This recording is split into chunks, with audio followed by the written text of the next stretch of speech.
This is Optimal Living Daily, episode 2218, How to Instantly Calm a Restless Mind, by Richard Paterson of thinklessandgrowrich.com. And I'm Justin Malik, your very own personal narrator. Hello, old friend. I'm not calling you old. Old stands for Optimal Living Daily, OLD. And this is where I narrate the best blogs I can get permission from for you. So on that note, let's get right to another post and start optimizing your life. How to Instantly Calm a Restless Mind, by Richard Paterson of thinklessandgrowrich.com. You suffer not because the mind is restless, but because you believe it shouldn't be. Everybody has a restless mind. Everyone without exception. It couldn't be any other way. The Indian spiritual teacher Nisargadatta sums up the nature of the mind in the following statement. Quote, "There's no such thing as peace of mind. Mind means disturbance. Restlessness itself is mind." End quote. The mind is restlessness. Not only is there nothing wrong with the mind being restless, chaotic, messed up, it couldn't be any other way. Mind means disturbance. Expecting the mind to be still and peaceful is like expecting the grass to be pink or expecting water to be dry. Here's the key point. Having a restless mind isn't the main issue. We suffer because we believe there's something wrong with the way the mind is. You suffer not because the mind is restless, but because you believe it shouldn't be. Seeing this can be life-changing. Most people believe they need to fix or change the mind in order to experience peace. I recently had a coaching client, let's call her Mary, who had been trying to fix what she perceived to be her broken mind for years. Like myself in the past, she had spent years going to therapy, reading every self-help book she could get her hands on, attending every seminar and workshop, all because she believed the mind needed to be a certain way in order to experience peace. And like myself, she had never considered the possibility that the mind itself is not the problem, rather the way we relate to it. When she grasped the concept of making peace with her restless mind, her experience was transformed in an instant. She saw clearly that peace is available right now, no matter what is going on in the mind. Peace of mind versus peace with mind. As Nisargadatta said, quote, "There's no such thing as peace of mind. Mind means disturbance. Restlessness itself is mind." End quote. Most people are looking for peace of mind. They believe, as I also did for years, that experiencing peace is the result of having peaceful thoughts. If you suffer from fear, anxiety, depression, or low self-esteem, you will know how hard it is to shake these thoughts off, let alone transform them into still, quiet, peaceful thoughts. You could literally spend the rest of your life waiting for peace to happen, and many people do. There's another, far simpler way that requires no fixing and no time. Make peace with the fact that the mind is restless. Expect it to be restless, chaotic, neurotic, and anxious. See that the mind is just being its restless self. There's nothing wrong unless you believe there is. You'll experience peace to the degree that you're able to accept the mind just as it is, to leave it in peace, to do its crazy dance. Here's a quote from my book, Kick the Thinking Habit. Quote, "Don't be concerned about the thoughts that come and go. Leave them alone and they will leave you alone. Leave the mind in peace to do its dance and it will leave you in peace to do yours. Don't touch it at all and you'll remain untouched by it."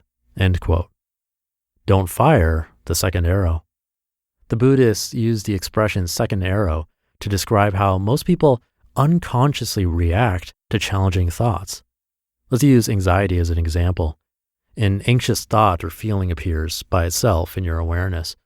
The first arrow is self-arising. You don't choose it. The anxious thought then produces an automatic unconscious reaction. This is bad. This is wrong. I shouldn't be feeling this. There's something wrong with me. I need to get rid of it. I can't live like this. I'm a bad person. This is the second arrow. The vast majority of our suffering comes not from the original thought, but from the subsequent commentary about it. The more we resist, the more we suffer.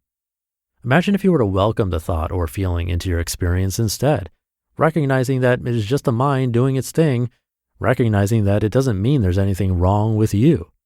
This is what is meant by making peace with the mind. It may still feel unpleasant, but when you relax and subtract the notion that there's something wrong, most of the suffering vanishes.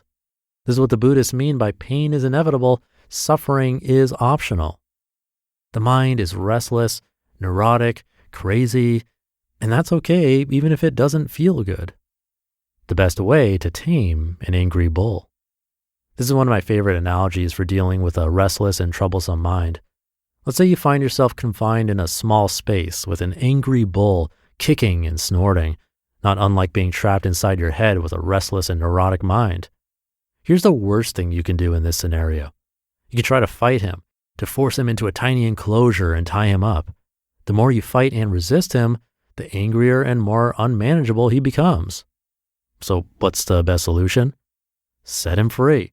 Give him a huge open field to run around in.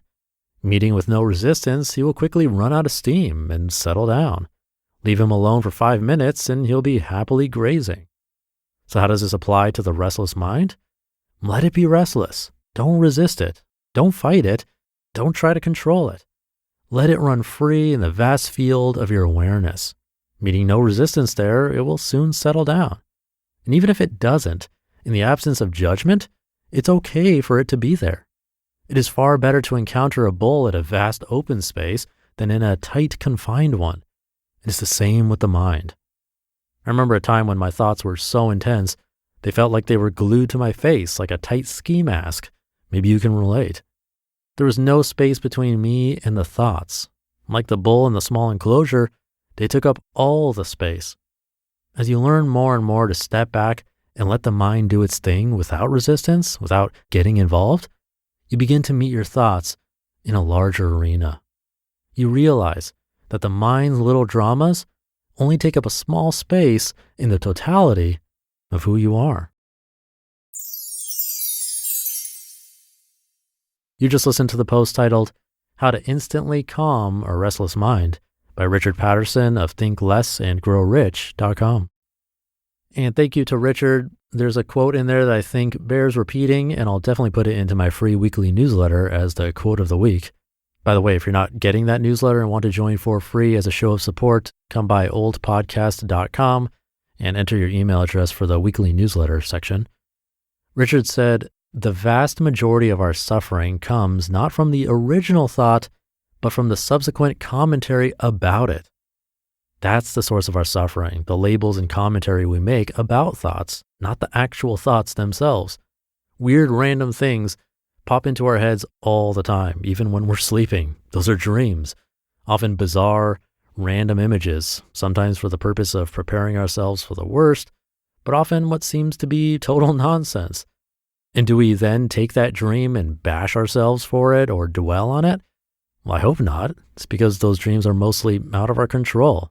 I say mostly because if you can have lucid dreams, then your dreams are in your control, but only for a little while, and then it's back to not being in your control anymore.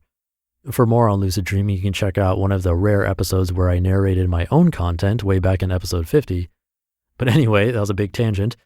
We generally don't wake up from a nightmare or weird dream and then assign like a bad label to it and judge ourselves or dwell on it.